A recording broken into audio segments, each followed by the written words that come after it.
حاضرم خودم را خار نمی کنم. نفرین به تو.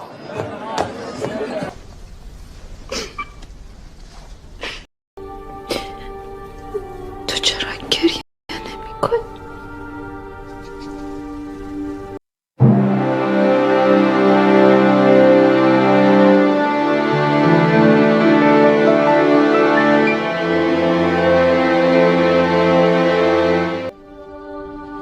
Assalamualaikum warahmatullahi wabarakatuh. Kakek Rasulullah Abdul Muthalib dan pamannya Abu Lahab menyikapi berbeda saat kelahiran Nabi Muhammad SAW. Jika Abdul Muthalib merasa sangat terharu dan senang atas kelahiran sang cucu, Abu Lahab justru sangat meradang dan menentang. Saat melihat bayi Nabi Muhammad baru lahir dan tengah berada dalam pangkuan sang ibu, Siti Aminah, Abdul Muthalib merasa ternyuh dan menitikkan air mata. Kegembiraan sang kakek yang dermawan diwujudkan dengan ungkapan rasa syukur. Diundangnya warga ke rumahnya dan diberikan makanan untuk semua orang yang hadir. Abu Lahab pun datang di tengah kegembiraan warga, namun paman Nabi ini malah menunjukkan ketidaksukaannya. Dia mengecam acara syukuran yang digelar Abdul Muthalib dan menolak bergabung dengan mereka. Tidak hanya Abu Lahab, istrinya bernama Jamilah juga tidak menyukainya. Jamilah marah besar pada Abu Lahab yang baru saja dikira mengikuti acara syukuran kelahiran Nabi Muhammad. Maka terjadilah pertengkaran di rumah mereka. Abu Lahab berkilah meski hadir, namun tidak ikut makan bersama warga yang bersuka cita.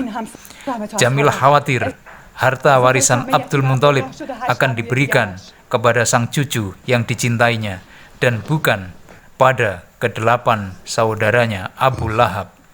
Abu Lahab memberi jawaban yang menohok, "Karena itu, kau harusnya memberiku keturunan agar aku mendapatkan warisan itu."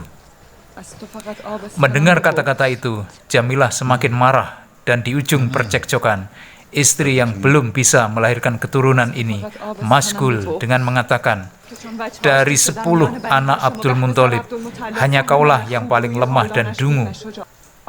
Kemarahan Jamilah juga dipicu karena budaknya bernama Thuwaibah pergi menyusui bayi Nabi Muhammad. Abu Lahab lalu mendatangi rumah Siti Aminah untuk menjemput Thuwaibah. Dia tidak rela budak perempuannya memberi ASI pada keponakannya itu dan lalai dalam memberi pelayanan pada istrinya. Thuwaibah yang tengah menyusui menjadi panik mendengar teriakan keras Abu Lahab memanggil-manggil namanya. Siti Aminah yang khawatir Thuwaibah akan mendapat masalah mendekatinya dan menyuruhnya pergi meski bayi Nabi Muhammad masih dalam kondisi kelaparan karena ASI Thuwaibah juga tidak begitu lancar. Dengan berurai air mata dan berat hati, terpaksa Thuwaibah menuruti perintah sang majikan. Siti Aminah merasa iba dengan nasib bayi Rasulullah. Air matanya berlinang dan dengan terbata-bata sang ibu berkata lembut yang mengharukan, "Wahai anakku, mengapa engkau tidak pernah menangis?"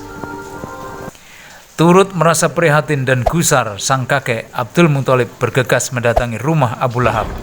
Dijumpainya Abu Lahab tengah berendam di kolam kecil. "Keponakanmu hampir mati kelaparan dan kau tega membiarkannya begitu saja," kata Abdul Muthalib dengan lugas. "Jika kita tidak segera menemukan wanita yang menyusuinya, dia bisa mati. Kau punya budak dan punya ASI, tapi engkau tidak rela," ucap sang ayah. "Aku sanggup memberi uang untuk ASInya, atau aku beli saja budak perempuanmu itu," tegasnya. Sungguh di luar dugaan Abdul Muthalib, Abu Lahab membangkangnya.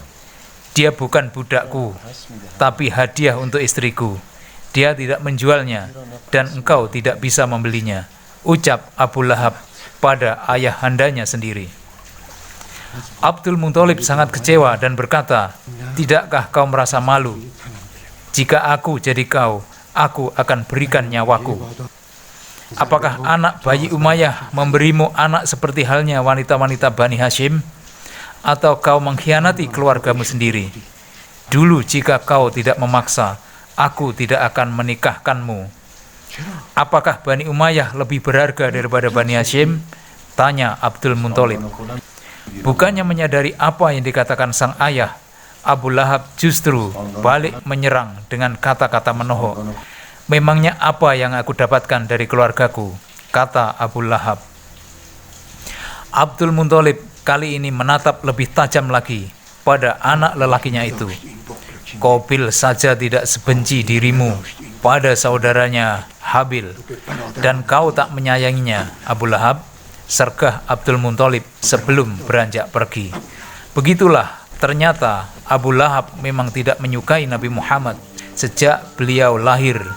Rasa iri dan dengki rupanya telah membakar lubuk hatinya.